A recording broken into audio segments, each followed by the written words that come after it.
মৃত্যু বুলি ক'লে আমাৰ বহুত ভয় লাগে। আমি এই পৃথিৱীখন এৰি যাবই লাগিব, কিন্তু আমি এয়া স্বীকাৰ কৰিব নিবিচাৰোঁ যে আমাৰ এদিন মৃত্যু হ'ব।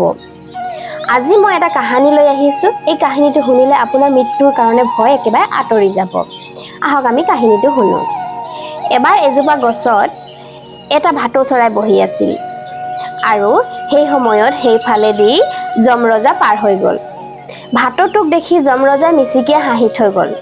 মিচিকিয়াই হাঁহি থৈ যোৱা দেখি ভাটৌটোৰ মনত সন্দেহ হ'ল। আজি মোক যমৰজাই কিয় বা মিচিকিয়াই হাঁহি থৈ গ'ল? কিবা এটা কাৰণ আছে চাগে। এই কথা ভাবিবলৈ ধৰিলে, মোৰ মৃত্যু হ'ব নেকি? কিয় মোক যমৰজাই হাঁহি থৈ গ'ল? কিবা নহয় কিবা এটা কাৰণ আছে। এই বুলি ভাবি ভাবি চিন্তিত হৈ গ'ল। ভাটৌটোৱে চিন্তা কৰি কৰি বেমাৰ হ'বলৈ ধৰিলে। তাৰপিছত এদিন ভাটৌটোৰ বন্ধু আছিল গৰুড়, য'ত বিষ্ণুৰ বাহন। গৰুড়ে ভাটৌটোৰ ওচৰলৈ আহিলে আৰু সুধিলে, বন্ধু কি হ'ল তোমাৰ? তোমাৰ ইমান চিন্তা কিয় হৈছে? কিয় বেমাৰ হৈছে তোমাৰ? তেতিয়া ভাটৌটোৱে ক'লে, মই সেইদিনাখনি গছৰ ডাল এটাত বহি আছিলোঁ, সেইফালেদি যমৰজা পাৰ হৈ গৈছিল আৰু মোক মিচিকিয়াই হাঁহিলে, আৰু কিয় হাঁহিলে মই ধৰিব পৰা নাই, আৰু মোৰ সেই কথা ভাবি ভাবি বেমাৰ হৈছে। তেতিয়া ভাটৌটোৱে ক'লে, তুমি মোৰ বন্ধু হয়, মই বন্ধুক কেতিয়াও দুখত দেখাটো নিবিচাৰোঁ। মই তোমাক সহায় কৰিম। তুমি মোৰ পিঠিত উঠা, মই তোমাক এনেকুৱা এডোখৰ জেগালৈ লৈ যাম, তোমাৰ একোৱেই ক্ষতি নহয়, তুমি তাত সুৰক্ষিত থাকিবা। এই বুলি কৈ গৰুড়ে ভাটৌটোক পিঠিত বহাই উৰা মাৰি ৭ সমুন্দৰ কাষলৈ এটা দ্বীপৰ মাজত লৈ গ'ল, আৰু দ্বীপৰ মাজলৈ গৈ এটা ঘৰ জুপুৰি পালে, তাত ভাটৌটো থৈ দিলেগৈ। আৰু ভাটৌটোক ক'লে, বন্ধু তুমি চিন্তা নকৰিবা, তুমি ইয়াতে থকা, মই খোৱাৰ ব্যৱস্থা কৰি দিম, আৰু মই এতিয়া এটা কাম কৰোঁ, তুমি ইয়াতে থাকা।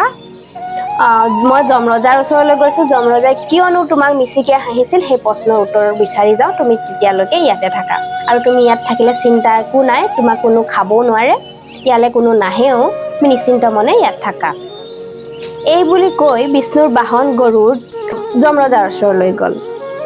যমৰজাই গৰুড়ক দেখি সুধিলে, কিয় বা আহিছা তুমি ইয়ালৈ? তেতিয়া গৰুড়দেৱে যমৰজাক সুধিলে যে সেই ভাটৌ চৰাইটো দেখি তুমি কিয় মিচিকিয়াই হাঁহিছিলা?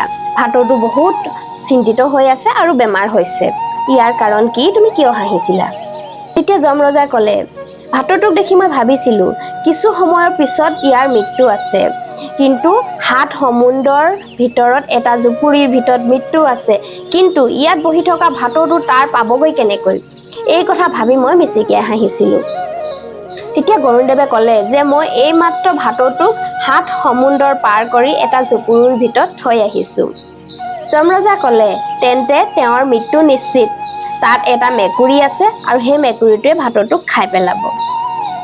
সেই কথা শুনাৰ লগে লগে গৰুড়দেৱে ক'লে, এয়া মই কি কৰিলোঁ? মই নিজেই পিঠিত উঠাই ভাটৌটোক তাত থৈ আহিলোঁ। এয়া মই কেতিয়াও হ'ব নিদিওঁ। মই এতিয়া গৈছোঁ আৰু ভাটৌটোক মই বচাই ল'ম। লগে লগে গৰুড়দেৱ আহি জুপুৰিটোত উপস্থিত হ'ল, আৰু দেখিলে ভাটৌটোক মেকুৰীটোৱে খাই পেলালে। বন্ধুসকল, এতিয়া এইটো কাহিনীৰ পৰা আমি এইটো বুজিলোঁ যে আমাৰ য'ত মৃত্যু থাকে সেয়া হ'বই। সেয়ে আমাক ভগৱানে নিশ্চিত কৰি থৈছে, আমাক কোনেও বচাব নোৱাৰে। আমাৰ যেতিয়া মৃত্যু হ'ব, হ'বই। য'ত হ'ব, যেনেকৈ হ'ব, এদিন নহয় এদিন হ'বই। এয়া আমি চিন্তা কৰি একো লাভ নাই। ৰাখে হৰি মাৰে কোনে, মাৰে হৰি ৰাখে কোনে। এয়াই আছিল মোৰ আজিৰ কাহিনীটো। কেনেকুৱা লাগিলে আপোনালোকে মোক জনাব। নমস্কাৰ।